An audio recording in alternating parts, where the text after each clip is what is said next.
This is early November 2016. Based on the Met Office surface pressure forecast for the week, this looks to be the only decent chance of flying at all this week.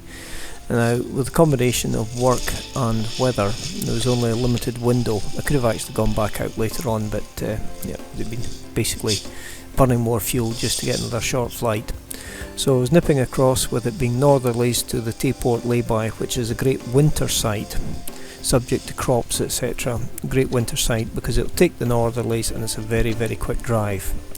The F215s and the F214s have been checked. Now, for instance, in this case, the F214s, which briefly flashed up there, are showing that to the north of us, we've got 360-20, so 20 knots, 360 at the 1,000-foot level, and down in the borders, 10, so 010, so again, roughly north, 20 knots. Above that, the wind speed is generally round about the 20 knots until we get up to about 10,000. Varies a bit, so I was expecting fairly fresh winds, which is what we had. But the key issue for the weather window was on the 215s, indicating occasional showers of rain. As a matter of fact, just after I landed at the end of this clip and then walked back, which took about 2 minutes to the pickup, there was just a wee spit of rain on the windscreen.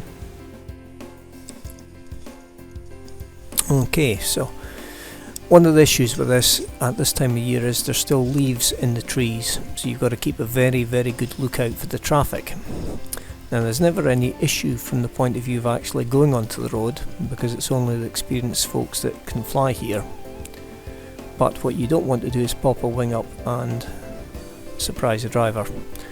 So the main reason for looking at this clip is to see just how often I'm checking the airspace.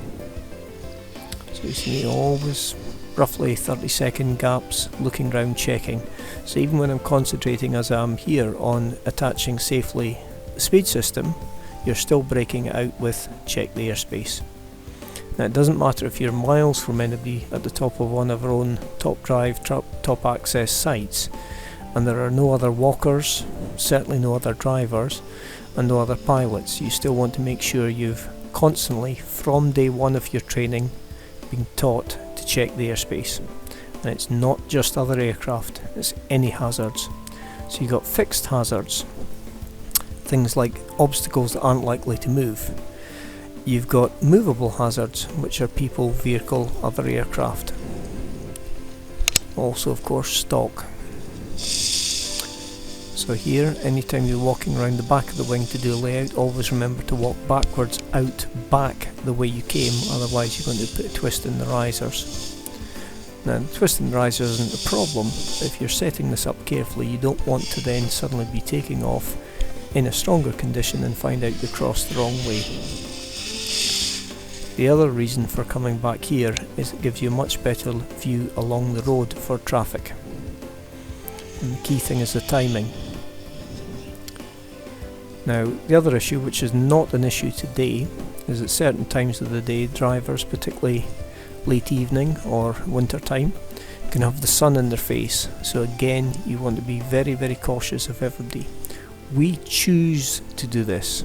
Other people, whether they're pilots, whether they're cyclists, whether they're drivers, whether it be motor vehicle as in motorcycle, or as in motor car, lorries, buses, they do not choose to be inconvenienced by us. So we have a duty to care for everyone else. So the constant looking and checking. Now, what I'm now doing, as I've got the wing ready, it's still slightly in the dead zone, but about a metre above the ground you start getting clean airflow. It's a sharp transition at the front, you can see there. So you tend to get dead zone with rotored air on the grass. I've set it up so there's a timeout as the last one's going past, up, and there it's starting getting into clean air. Up comes the wing. Normally I double bounce it, but I didn't need to today. And then just tiptoe forwards. Now, normally once I've hopped on the fence I'd wait there, but it's pretty consistent today, so I'm not bothering. Quick check, and then into launching. Normally what you do is you work the waiting room, the ridge where they built up the lay-by when they put in the new sewage pumping station there. Normally you gain maybe a couple hundred feet there and then you take the run along. But today the weather is coming from across the river with the northerlies. I'm expecting to see a little bit of rain, etc. There are slightly more gusts coming on the water, so I want to get the flight in before I've got to land and head back. So normally I do several beats there, gain maybe another 100 feet before cutting along.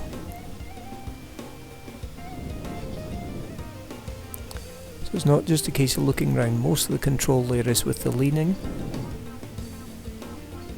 A fairly reasonable wind at the moment, so I've got a wee touch of brakes on both sides just to slow the glider down, not because I want to fly slower, but because I'm not wanting to cut along too quickly, so I don't want to be pointing too much to the right, and I want the wind to keep pushing me back up the slope. So I've got relatively gentle slope on the field here, but there's a wee outcrop you can just see there. Again, that's one of the top up points.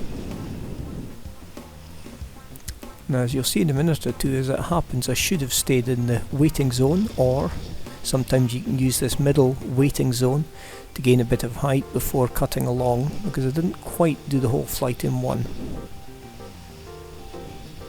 Okay, and cutting along. Now to my right, you can't see it just now so well, but on the flight back you'll see it. There's the old railway line, which has quite a nice embankment at places.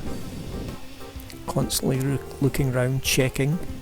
So you're checking for other aircraft, and you're also checking the met information, specifically from the wind on the water. Just enough slope here to cut over the fence, cutting along. Again, keeping quite a lean on, so the glider's got a tendency to side slip slightly right and slightly upslope. Now I could have probably scraped it all the way along, but as you're down fairly close to barbed wire fence there, instead of that, roll the glider to the left, touch down, and then backtrack up the slope. That's it there. So leaning, and yaw the glider round, and then backtrack. Just waiting for the wee bit extra lift, just slowly backtracking up this bit.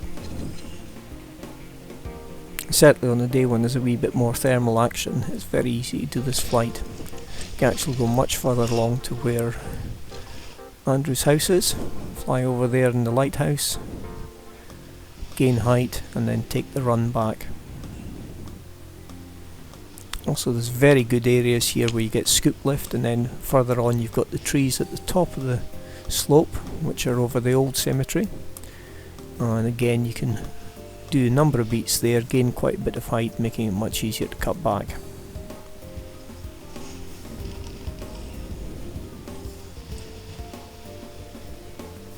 So there's a slight scoopy bowl there. So I'm happy enough with the height at that. Now, I'm not intending flying the whole flight back to the Layby. There's a area we're allowed to park between the gates, and that's where the path is, the old railway viaduct, embankment. It's been closed down for most of my life, I can't remember it, but it used to be a railway going to Tayport.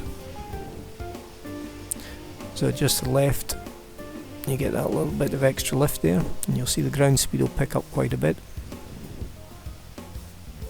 And keep the speed on. The slope there is pretty shallow, it probably just about matches the glide, which is about 8.5. So this is a 1998 design Vertex. Touchdown, and then rather than dropping it on the earth, just backtrack and tip drop it clear of the barbed wire fence and gates.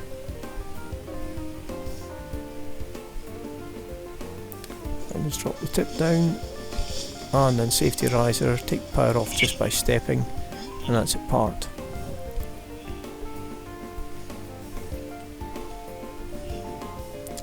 Then loop the safeties in. So despite there not being much of a lip there, there's just enough of a change from the sloped field to the tarmac there to give a reasonable dead zone. But through the gate here, which is to the old railway line, that now zigs a bit and goes onto the path, there's a very nice dead zone, and in that sheltered area just do my pack up and then a couple of minute walk back. You notice still looking around checking.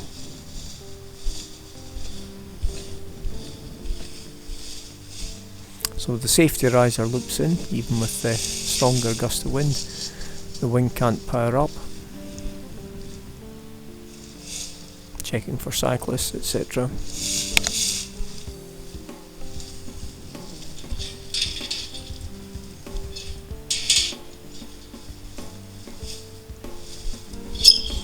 So the farmer lets us occasionally park in here. We don't normally park there because there's lots of other options, but it's quite handy. They're very, very nice lot along here.